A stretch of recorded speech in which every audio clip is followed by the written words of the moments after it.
Abdul was a ghost in his own school. At 16, he was the boy with his nose always in a book, the one who scored 99% without seeming to try. His classmates at Prestige High School, Abuja, called him Prof, but never to his face. They didn't understand him. He was brilliant, but he was lonely. Then, in SS2, everything changed. Her name was Miss Aneo. She was young, beautiful, and her laughter sounded like a favorite song. She wasn't like the other teachers who just read from dusty textbooks. Miss Aneo made literature come alive. She would act out Shakespeare, her arms flying as she spoke. She would tell them stories that made the whole class sit in silence, hanging on her every word. For Abdul, it was more than admiration. It was a lightning strike. He started to live for literature class. He would write long, perfect essays just to see the red excellent she wrote at the top. He would hang back after class to ask complicated questions, just to have a few more seconds of her attention. She was kind to him, calling him her star pupil. Abdul took those words and built a whole world around them. In his mind, he was special to her. The problem was Chaik. Chaik was everything Abdul was not: popular, handsome, the captain of the football team. He was also in love with Miss Aneo.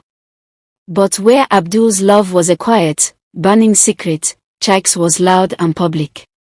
He would flirt with her boldly, making the whole class laugh. Miss, if Julius Caesar was as fine as you, nobody would ever plot against him. Chaik would say, and Miss Aneo would just shake her head, trying to hide a smile. Abdul watched this from his corner, his heart turning to stone. He saw the way Miss Aneo laughed at Chaik's jokes.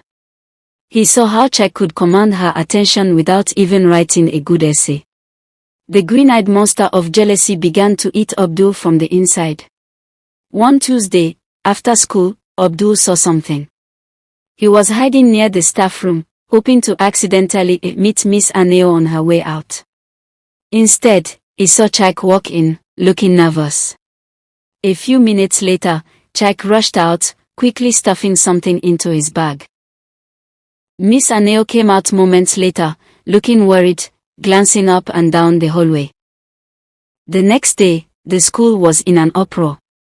Miss Aneo's precious gold pen, a gift from her late father, was missing. She was heartbroken. The principal made an announcement, asking for anyone with information to come forward. Abdul's mind raced. He remembered Chaik's nervous look. He remembered him stuffing something into his bag. It wasn't proof, but in Abdul's jealous heart, it was all the proof he needed. This was his chance. His chance to get rid of his rival. His chance to be the hero for Miss Aneo. He went to the principal's office.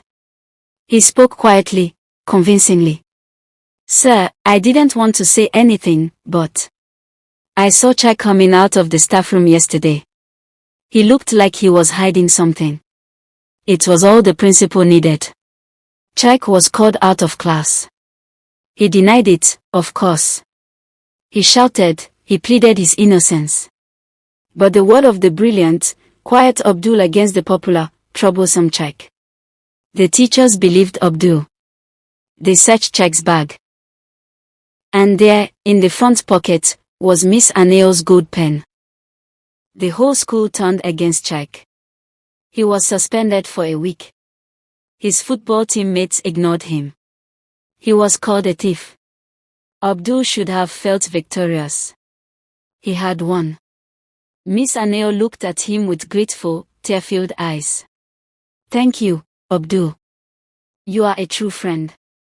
Her words should have been sweet, but they felt like ashes in his mouth.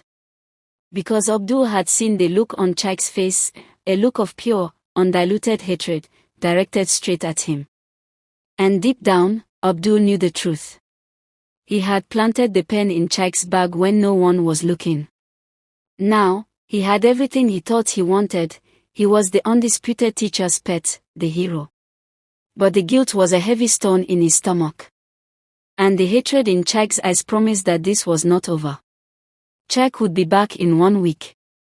And Abdul knew, with a sinking heart, that the war he started was only just beginning. What would happen when Chak returned? Would the truth come out? Would Miss Aneo ever look at him the same way if she knew? The loneliness he felt now was colder and darker than ever before.